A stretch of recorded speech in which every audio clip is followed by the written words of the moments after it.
Peace, everybody. It's your man Tone Space alongside Amarvalous, who is the oracle of any and all information pertinent to any and all things that you would, want to learn or know. You know what I'm saying? And me, I'm just here, it's Chuck D. I'm here to do the Flavor Flav thing, so I'll be doing this the whole time. Not quite, but, you get the idea. This is the man right here that, does the do. Thank you. Tone's being modest, definitely a high IQ individual. We appreciate you joining us, giving us your time and attention, because those are two things that you really can't get back. Everything else you can, strive and work your way back, even if you lost it. So with that, this is going to be the beginning or continuation of a lot of discussions, talks, and just overall questions of things that's going on. A video series between myself and Tone Space. And so, before we, get into a lot of the other stuff that we have in mind, there is one thing in particular I think Tone wanted to address that's a very serious issue that might not have a lot of attention being shown on it. Okay. Yeah, well, just last night, coming back home, drunk with a motherfucker, and it was brought to my attention of, the Houston flood that occurred a few weeks ago. There's a lot of fundraising that's been going on for this, or a lot of mock fundraising. Point being, the people that have been displaced and that have been homeless and are just totally assed out, including one woman, you got to hear her story. She has her infant, and it was just very heartbreaking. She was not getting the funds. She was trying to call up to find out what's going on with relief, and nothing was happening. And we're talking about funds that were raised a good, I think, 2 or something weeks ago, and it's just not been going to the people. People are still messed up in the game. And the reason why this is important is because this seems to be a common thing. It's not the first time I've heard about this, probably not the first time you've heard about this. And a lot of these things get funneled through non-profit organizations, as is the case of this particular situation that I'm talking about. You know what I mean? So what we would like to do sometime in the near future is put together a documentary and or an expose just delving deep into non-profit organizations, specifically citing the potential for these heinous acts of straight up theft to go down. Because in this case, I think we're talking about at least $600,000, maybe anywhere up to $800,000, maybe anywhere up to $1 million that was supposed to be relief fund that is not going to the people that need to be relieved, and has been going into people's pockets. A woman by the name of Holly Rankin, Hollyrrenken, I believe is how you spell her first and last name. A white lady that has done this same hustle in Tulsa, Oklahoma, and was caught out there fronting, taking people's money in Tulsa, Oklahoma some time ago. So we really have to be very diligent when we donate or we send money to whomever, because we got a lot of bullshit going on. That's just really what it is. So sometime in the near future, we definitely want to bring that expose of nonprofits. And I mean, it won't just necessarily totally be a negative thing. There might be some good stuff with nonprofits that we would like to highlight as well. But we definitely want to look into the mystery of the bullshit and uncover that shit and maybe just wisen everybody up. So that's my piece on that. Yeah, no, that's definitely an area that is definitely not, it doesn't get a lot of attention. If the catastrophe or disaster doesn't happen in your neck of the woods, you kind of remove from it, so we kind of have a dispassionate type of demeanor because it's not affecting us directly, or it's not in the same, geographic area. And this has been going on since 9/11. I remember even back then, people were creating, websites just so, people of victims of 9/11 can send their money and fund the kind of search mission to find. Oh, yeah, I remember that shit. Yeah, so that was rampant, and they cleared 6 figures. There was tons of them doing that. So, this is crime is everywhere. You know what I remember? Speaking of 9/11 thing, I remember some foul shit they were doing. They were picking up rubble from the broken buildings and selling rocks on eBay. You know what I'm saying? 9/11 building blow up rocks. So, motherfuckers will try their hand at any and every type of scam that they can. So we got to be diligent on that. Right. So, you know, this is just like kind of like a public service announcement. You know, there's a lot of things that can be done. Obviously, we don't have all the solutions. But this is just intro, is just to bring awareness to the situation, because, you know, you never know, catastrophe could happen in your neck of the woods. And, you know, you want true relief. Yeah. You don't want to be scammed, you know, through your innocence. Exactly. So if you're going to donate to anything under these type of circumstances, please, I mean, we know in times of emergency, you know, you're not really thinking on that level, because you're not thinking about assholes that's trying to scam people. You're thinking more from the heart chakra or from the heart level, and you're like, oh, I want to give them, I want to help these people out. But unfortunately, this world we live in, please vet your whomever you donate to under any of these circumstances. And by vet, I mean examine to the best of your ability to make sure it's as much on the up and up as your ability to check it being on the up and up is. Try your very best. You know what I'm saying? Because this bullshit should not happen. Because, I mean, imagine if that money would have went to, because there's probably legitimate fundraisings that money could have went to where it could have helped these people out. And instead it went to some asshole or assholes. So. And you actually knew someone that, you know, you're in contact with that this happened to, right? I know someone that pretty much blew the story up. I don't really want to put her on blast like that without the permission and all that, but you know, she had got the victim on the phone, or one of the victims on the phone, and she was telling her story, and it was just heartbreaking. I couldn't go to sleep. You know what I'm saying? I'm coming back drunk, thinking I'm just gonna pass out and all that. I'm hearing all this shit. I'm like, oh man. So I mean, I hit up everybody. I hit up all the outlets in the black. I hit up Sinetta, Tariq, Nasheed, you name it. I hit them up with this story, and you know, we'll see what happens. Hopefully, these people can get, you know, these funds can get funneled and transferred to the people that need it, or at the very least, the fucking idiots that's doing this bullshit come to justice. One, the other, or both. But you know, heart goes out to all of y'all. You know, stay strong, and you know, just know sometimes it's just good to know that you got people on your side that care, even if you don't have to know them. But you know, because I mean, there was another woman involved in the situation that was on the brink of, you know, ending it all, and to have that caring voice on the other line speaking to her last night, I think made a, you know, a very good difference. So props to you. You know, here you are. All right. So with that, you know, we're gonna get into it. There is a major thing. I think it's major because I think everyone's being affected by this in some form of fashion, especially if you consider yourself not middle class. I mean, middle class or lower, not lower class, but if you're not upper middle class or extremely wealthy, this is something that has definitely been affecting you and affecting everyone. There was 2 pieces that were done. One was done by the LA Times, and another one was done by RT America. And the one by RT America was a video, and it was called America's Shrinking Middle Class. And it was going over, the video was explaining how the middle class in America is pretty much being evaporated, you know, not by a natural cause, just over orchestrated events that are causing the middle class to disappear. So basically, to translate, people, this is not, you know, rocket science, but people are making less money. And the money's decreasing, but the housing prices are increasing. So how is this possible? How is it possible that across the country, wages are not really increasing, they're kind of flat, but, you know, real estate is through the roof. And this is causing those that would be considered middle class, you know, making around 70 or under, to pretty much disappear, meaning that there's only low income, high income, and nothing in the middle. So everyone that was considered middle class is now in the low income category. Let me ask, like what, you know, to be as specific as possible, what income, max low income are we talking about, and what minimum to become high income are we talking about, like per year? Well, high income would be pretty much in the 6 figures.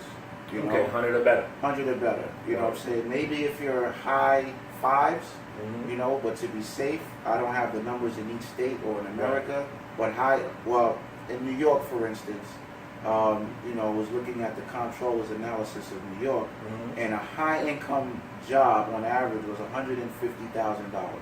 Okay. Those are high-income Well, wages, yes. you know, Yeah. and middle-income wages was in the 70,000 range, Right. you know, and low-income wage was beneath the 70,000 Really? range. So Yeah. 65 is considered low income, you think? Within that range, yes. In New York too. Also remember This is in New where York, we're at right now. you Yeah. know, and the rule of thumb, even if you're not in New York, is that for housing, you're supposed to purchase a home no more than 3 times your annual income.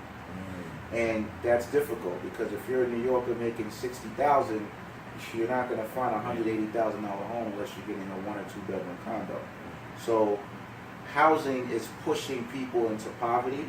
Low wages is pushing people into poverty. And what this is going to cause is a ripple effect of more crime because people are increasing homelessness. And this is important. When this happens, historically, societies have crumbled. Yeah. You know, so how this affects you is if there's more people in the lower class, that means that there's going to be less space where you live at. There's going to be more people moving into your location, and it's going to make it more crowded. And studies have shown when there's more crowds under a small geography, that causes more tension and more crime because more people are grabbing for fewer resources. Oh yeah. So I definitely think people should observe the trend that's going on. And another article I seen was in the LA Times. And this article was kind of scary. It kind of fits the one with RT America. And it's called, "Why Has There Been an Exodus of Black Residents from West Coast Liberal Hubs?" So basically this article is explaining how in the West Coast and in the Midwest, there are more black people that's moving from rural areas. And it's showing that the largest concentration of black people are now in the South. Okay. So if you think about that now, how's that going to affect the country if the majority of people, and it's increasing, are going to be in one region? You know, what's the effects of that? I don't know. What do you think?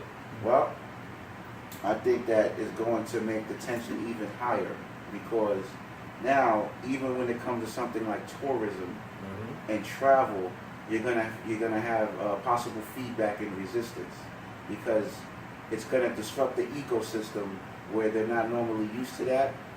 It's gonna cause a lot of trouble. So it may cause trouble in tourism. It may cause trouble in the economics. Is it due to the congestion of them being in one area? Well, if you have a region where you only have one type of ethnicity. Right. Because you did specify. You did say black people are moving to the south, right? Yeah. Okay. This particular. I mean, in the middle class as a whole, every ethnicity. If you're in the middle class, because wages are shrinking, you are now being the lower class, which means that you won't be able to afford things. It'll be increased homelessness. In terms of black people are moving from the West and the Midwest. So that means that these regions are going to be extremely unbalanced, extremely unequal. So the few black people that's there is going to have even less voice, which is going to affect them politically, it's going to affect them financially, and to the point to where they're going to be completely marginalized, and they're pretty much not going to be able to maneuver, you know? So this is something that we need to look at because outnumbered, outgunned, if it comes down to it, just out. Outnumbered, outdone. We just out. just out. You know. So this is the youth. This world is changing. This country is changing, and it's going to affect everyone at their doorstep because this diversity that America promotes, it's no longer going to be diverse. You're now going to have everyone, it's going to be visible that if you're of this ethnicity, you belong here. If you're of that ethnicity, you belong here because it's going to become evident.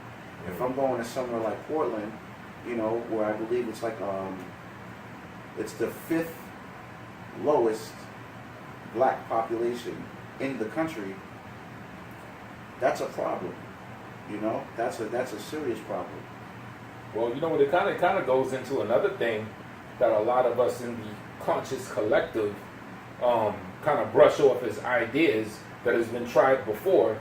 Now, you're saying that this could be a problem, but let me ask you, what do you think of the possibility a bunch of black people centered and collectively populating in like one particular area? What do you think about the black community and the potential to strengthen the black community? Maybe pull another Dr. Malachi York move, like he did with how do you pronounce it? Tamaray. Yeah. You know, the compound and everything that he had going. Another Tulsa, Oklahoma. Another Black Wall Street. How do you think that can work into that as in a productive manner, if you think it possibly can at all? Well, that actually, reading that and hearing what you just said, it reminds me when I was in college, right? Back at Howard, and there was a black bookstore, and the owner would give speakings and stuff like that. And this was actually part of his proposal. Okay. He proposed that all black people should move in the Mid-Atlantic region because it's an easy escape route, right? You have access to airports in between Atlanta and Virginia and DC, and it's close to water. So it allow you to establish things like your own airline, your own boats and things like that. So I think that would be a positive if everyone did congregate, because it's happening anyway. That would allow standing armies, that would allow things to be more self-sufficient. There's more land in the South, you know, so it's just better territory. You don't have to worry about the weather, you know what I mean? And you have access to the finance capital of the country, which is New York, close proximity. So I think on those levels, it would be positive. Yeah, because you know what? Speaking on what you said, I remember those days at Howard. Now, around that time, the Atlanta Dr. York's place was still popping. It was before they infiltrated and took it apart. And I remember from reading the scrolls, because I used to flip through the York scrolls back in the day. We used to do it. Everybody did. Yeah, we knew a lot of New Wabians out in that area, so we were well informed on it. I remember York had like the map of the U.S. and he was basically saying like where we're from, New York was considered, the Upper East was considered the brown zone, or as far as what the future would hold, or what he predicted as the future would hold, that the economy would be fucked up, whatever, and that would be the brown zone, meaning it's dirty, meaning everything is just messed up. You know what I'm saying? Where we were at in DC, VA, kind of like the middle area of it, because we're going from top, upper, middle was considered and I believe this spans out across east and west, so just consider it like as if, just consider it horizontal, what I'm saying. So the middle was considered the red zone. That's where the wars were going to pop off. You know what I'm saying? That's where, Yosemite Sam and them was going to come out with the muskets and start busting. Right. You know what I'm saying? And he said like Atlanta or the South, Texas included on that side, Atlanta on our side, going horizontal on the entire country, that was considered the green zone. Hence why he had the compound out there. He was saying, pretty much everything you said. I remember reading in the scrolls. Access to airports, weather, this, that, the third. Just a perfect place to mobilize and get shit popping. Right. Definitely. So, Dr. York definitely had the blueprint. He definitely set it on the right track. I think he was like I always say, there's about 4 or 5 organizations that are still standing that had that organizational structure that people can plug into that lasted longer than anyone else. It was Marcus Garvey movement. It was Noble Drew Ali, Honorable Elijah Muhammad, and the various factions of the Hebrew Israelites, Yahweh ben Yahweh and the other denominations. They had planes. They fed the people, not like individuals that's lining their pockets. So you're right. They still do it now. Like ISUPK and them, they do a lot of stuff for the community. This, that, the third. And that's just one denomination of the Hebrew Israelites. Yeah, there's so many different ones. Now, granted, there are a few. I'm not going to call them out on this video, but there are a few that, or at least one particular one I know of, one faction that be talking some bullshit. Oh, it's okay to have sex with 12-year-old girls, but we're not going to get into all that in this one. We're just talking about them as a whole. And so yeah, I definitely do agree. The Israelites, whether you follow or believe in the scholarship or not, you can't deny the work that is put in. You know what I'm saying? And I'm not just talking about the ones you see on the street corners.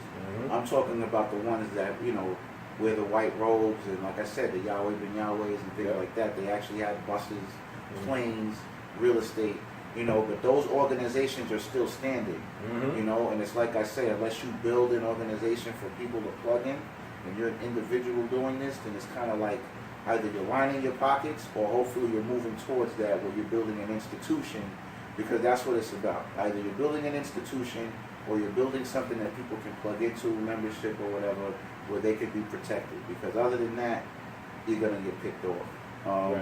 So that's important. In terms of the region of the South, the downside is the fact that it does follow the slave trail, and that's where all the hurricanes seem to come. So obviously, you know, you can bank on black people being spared if they did congregate there at one and the hurricanes came.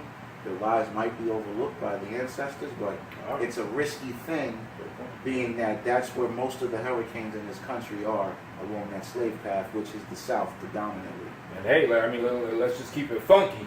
Some of y'all may say this is pseudo. Some of y'all may rock with this. We also know, or at least we're aware of the theory, at the very least, of weather manipulation, heart, and these things that supposedly channel the weather, you know, to, you know, certain places where naturally it might not necessarily go. Now, I'm not saying hard body that all that HAARP and that weather manipulation exists with 100% certainty, but it is a rumor that I do keep in my mind as far as a possibility, because I've seen, you know, little pieces of evidence that kind of, you know, do have a compelling case for the existence of that. Well, it's not even a rumor. A rumor is something that, you know, is spread word of mouth, that, you know, is made up, low, if any, possibility of being factual. But, you know, things like HAARP is real. It is true studies that they've shot, you know, energy into the atmosphere and changed the ions and things like that. So this isn't something that's rumor. You know, it's not pseudo. It's, all you pseudo people are horrible. You know, you're just coming across the wrong individual with this information. That's another thing. Even if you look at the trail of Katrina, it was actually headed towards Texas first, and then it trailed back. You know what I mean? I peeped that. That was one of the big compelling things. Like, I think Phil Valentine broke it down. He showed like the, you know, like the weather radar meteorologist style. He showed the joint, and he showed it do like it busted like a Yui. You know what I'm saying? Like, it left its wallet home, and this shit was going towards Texas. That shit said, and you know, the rest we know. And see, that's also why this article, you know, why has there been an exodus of black residents from the West Coast liberal hubs, is because, honestly, I think in the country, the best land may no longer be in the South. It may be in the Midwest. You know what I mean? It may be in those regions where it's mountainous, where you can escape into something if something happened. If there was any kind of riots or wars, you know, you actually have space and regions where you can actually go pull back and regroup. It's real spread out. You know, there's so much land in the Midwest and going towards the West Coast, like Oregon and things like that, that it's actually enough space to house a migration of some sort. You know, so the fact that blacks are leaving these regions is kind of dangerous. You know what I mean? It's kind of dangerous because it's a lot of territory that are being left alone. You know, and that's also where you have a lot of individuals that do bear arms. You know, that region, the Midwest and the West, as you see with the Panthers in Cali, you know, they were the ones that actually exercised their right to bear arms in public. That was a West Coast thing. You know, so your gun laws go, you know, it goes West, Midwest, South. The Northeast normally has the stricter ones. But South, Midwest, West has definitely been lighter on gun laws. So is it worth actually allowing this migration to happen and giving up so much territory? That's another question. You know what I mean? So LA Times, it definitely should pick it up. Again, why has there been an exodus of black residents migrating? And the other one, the middle class is shrinking. And if the middle class is shrinking, that means that where people living? If people are making less money and they can't afford it, there's more homeless people. And more homeless people is actually kind of like the Walking Dead. You know what I mean? Because now you have displacement from people that were used to having a moderate life that are now in a situation where their back is against the wall because they may have no home. Right. So this is a whole nother problem. You know what I mean? So I think this is something we need to pay attention to. We need to start looking at the housing situation in our local neighborhoods because the housing crisis, I think, is going to come again. And it's something that's going to, like it did before, affect us on a regular level. So, you know, what do you think may be some solutions in your opinion? You know, how does this impact the person? Because some people might not care. I think I want to touch on what you said about the local area and everything. Kind of what we were discussing earlier. You know, right now we have a presidential election going on. It's fine and dandy. You know, let's do what we do, whatever on that large scale. But a lot of the shit that goes on, especially related to housing and living conditions, happens with the comptroller or the president of your borough or of your district. I think we have to start focusing on these individuals and who we elect for this, because these are the people that control the policies on that local level. They'll have like a lot to say as far as like housing and stuff like that. So if all of us as a collective start paying attention to our local elected officials, you know what I'm saying, and start electing and making policy the way that we want, and actually communicating with these people, just like the Italians do.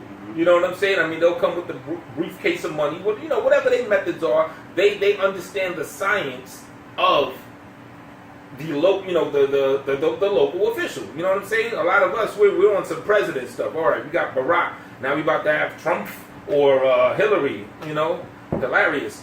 But we have to start doing like a lot of other people do, or a lot of other communities do, and pay attention to our local officials. Try to affect policy.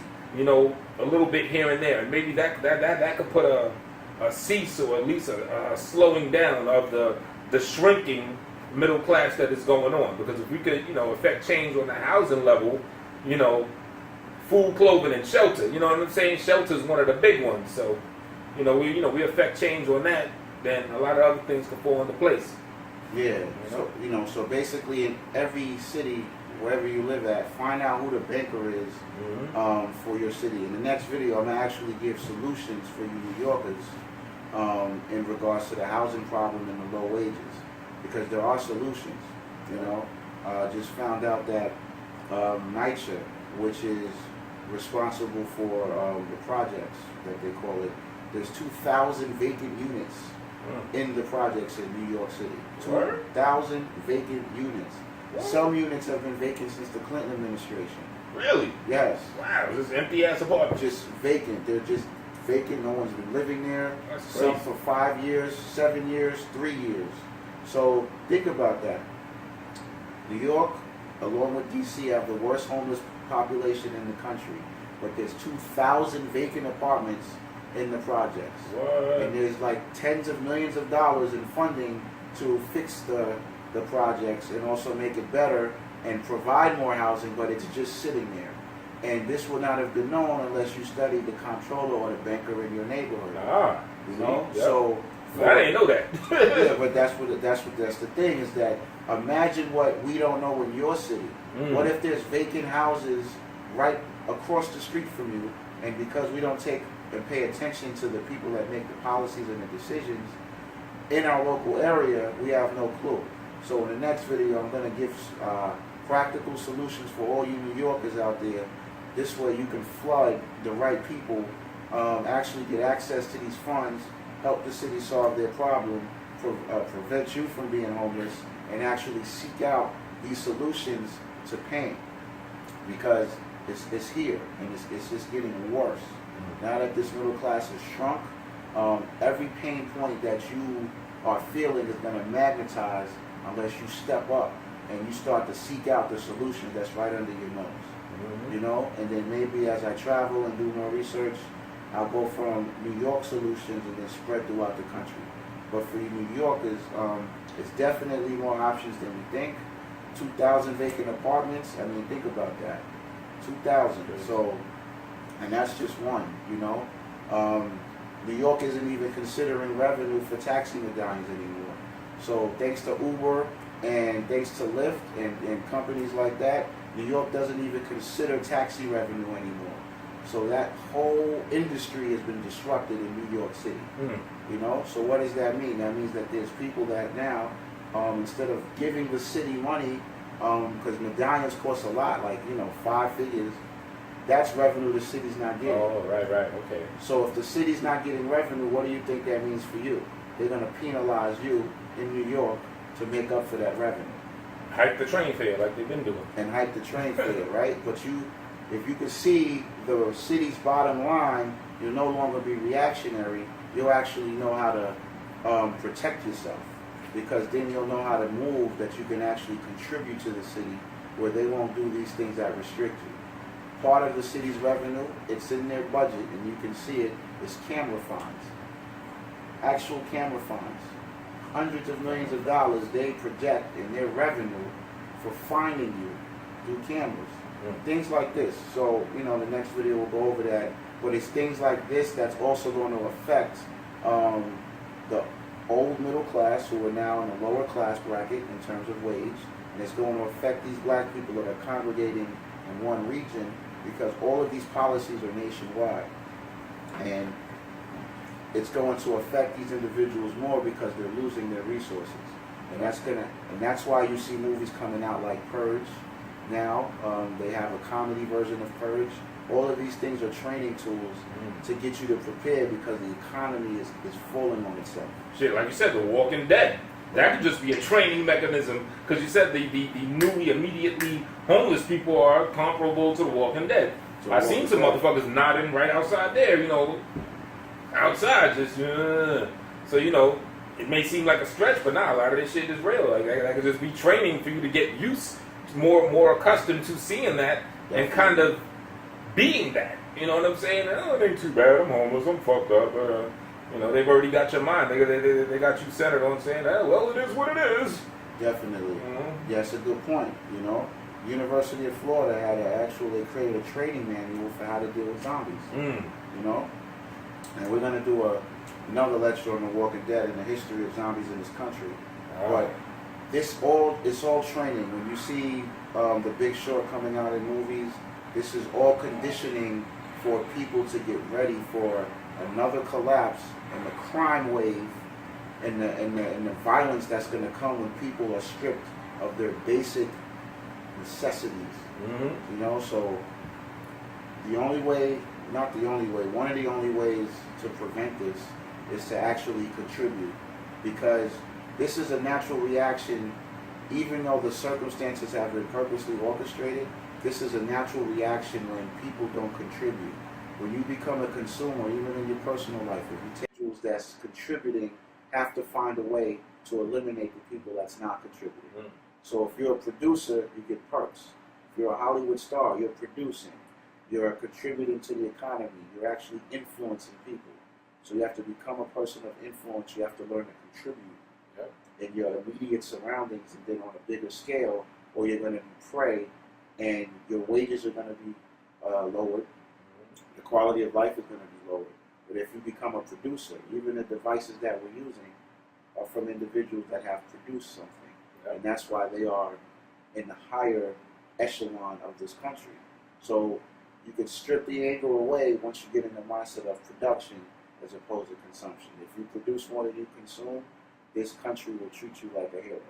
If you consume more than you produce, this country will treat you like a scumbag. Get rid of you. They'll get rid of you, and they will eliminate you, and they won't, they won't think twice. So, I just wanted to pretty much have people pay attention to those two things: the shrinking middle class. You can watch that video on YouTube, and the shrinking black population in the West Coast and the Midwest. Very important to look at, because wherever you see black people have something done to them, or whatever they do, everything else follows. Voting, blacks were the right of the restricted class to get the right to vote. Then, after that, it followed women, and then all of the privileges like licenses and things came about after that. So that's the trend.